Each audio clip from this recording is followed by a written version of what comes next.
Told you Half-Life 3 was coming out. Sorry, he meant to say Half-Life 2 VR. That's our speculation. There's a typo in the notes. I'm sorry.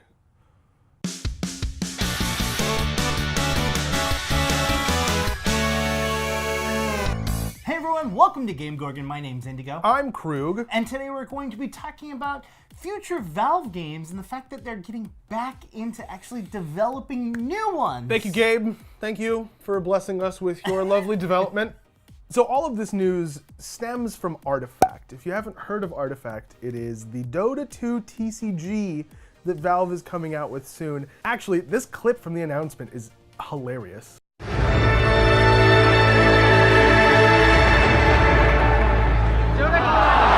As you can tell, people are really excited about another trading card game. Yeah, I love microtransactions.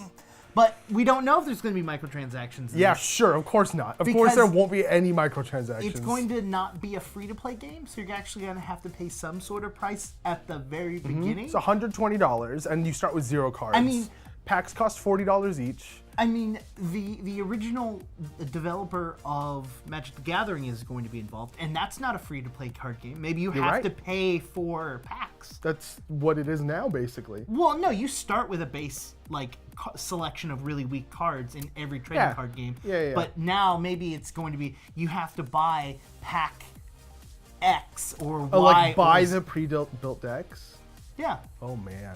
The game is currently actually live for a private beta group, but it's going to be open to public beta sometime in 2018, and it's actually slated for release pretty soon. It's not like a vaporware thing, and Valve has actually showed off gameplay of the game. You can find it online, put some videos. I mean, it's a TCG, right? Like, what do you expect? It's cards. But it's going to be the best card game ever. Yeah, GabeN said, and I quote, "Artifact is to trading card games what Half-Life 2 was to single-player action games.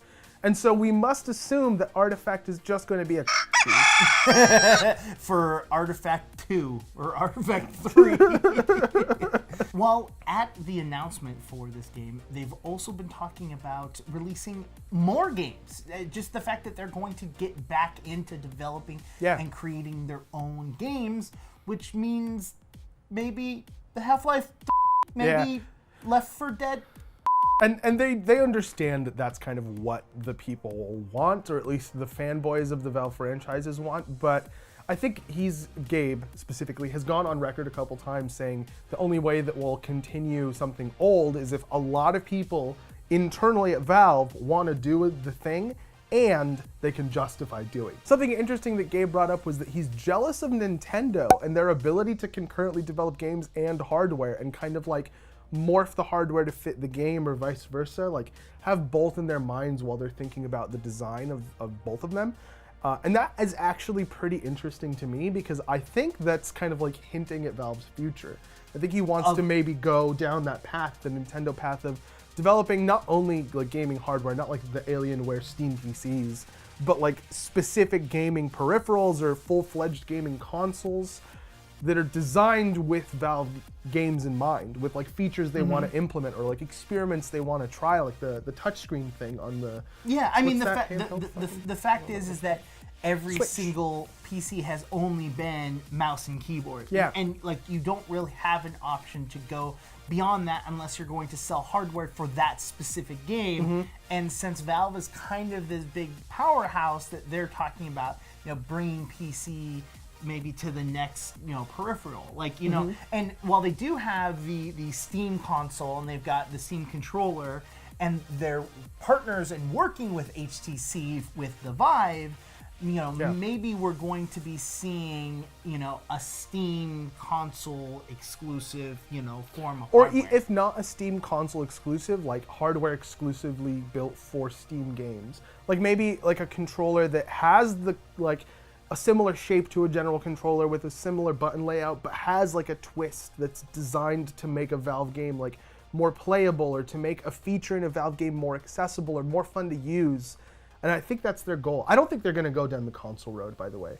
I don't think they're going to put out enough content. I don't think they're going to draw enough developers into their platform to put out a standalone, like, walled garden console. I think they're going to keep using Steam, and they're going to make PC peripherals with their games in mind. That's my boom speculation. Mic drop. I mean, maybe we're looking more at using this as a VR though. I mean, yeah, that's also possible. They do talk about making more VR games and not just the lab, which was just kind of like a play test. Like, well, that actually started way back in 2017, early 2017. They said they were coming out with 3 full VR experiences, not the experiment stuff that we saw.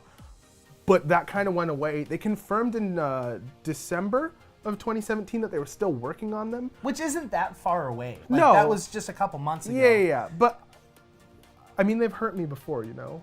I mean, the thing is that we are looking at the HTC Vive Pro coming out. True. So, I mean... Maybe it's a concurrent release thing. They're waiting for the second gen to release their... I mean, yeah, because the thing is that VR hasn't stopped. You know, that makes sense. VR has not stopped. Like, why...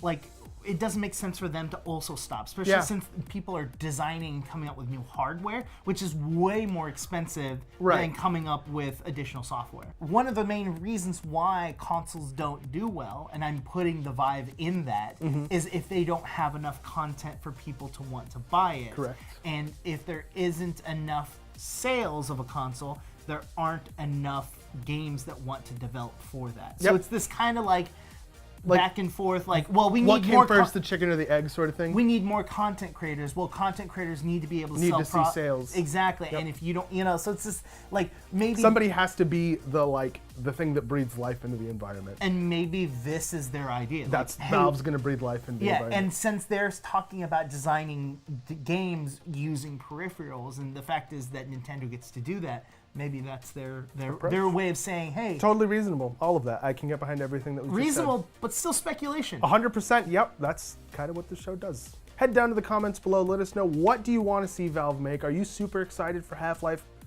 2 VR? Or do you want to see something else? Maybe a new IP? Maybe a new Portal? While you're down there, leaving us a comment, hit the subscribe button so that you can subscribe to us and help us grow as a channel. Hit the like button if you liked the video. Hit the dislike button if you didn't like the video. And explain to us why in the comments, if you would be so kind, so that we can learn from your interpretation of our video or something like that. I'm Krug. You can get me at QueueTimes on Twitter. And I'm Indigo, and you can reach me on Twitter at IndigoQT. You can let both Krug and myself know how stupid that last statement was on Twitter at _QueueTimes. Wow. Until Monday, guys. Bye.